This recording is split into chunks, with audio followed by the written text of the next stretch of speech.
ஒரு ஊர்ல ஒரு காக்கா தான் இருந்துச்சா. அதான் பறந்து அதுக்கா ஒரு ஊர்ல ஒரு காக்கா இருந்துச்சா. அதுக்கா தொண்டையில தண்ணி தாக அடிக்குதா. அதான் பறந்து தேடிச்சா. ஒரு வீட்டுக்கிட்ட ஒரு குளத்துல கீழ தான் தண்ணி இருக்கு. காக்காவால போகவே முடியாது. அதான் வீட்டுக்குள்ளேயே போட்டு பார்க்கணும். கீழே இருக்கு. அதான் கல்லெல்லாம் சின்ன கல்லெல்லாம் தூக்கி போட்டுச்சு. அப்ப தண்ணி மேல வந்துச்சு. அதான்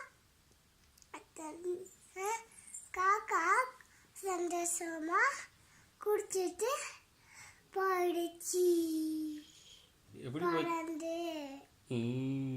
பறந்து எப்படி சொல்லுங்க, திரும்ப சொல்லுங்க. பறந்து பறந்து பறந்து பறந்து பறந்து பறந்து போயிடுச்சு. Very good. ஐயா ஐயா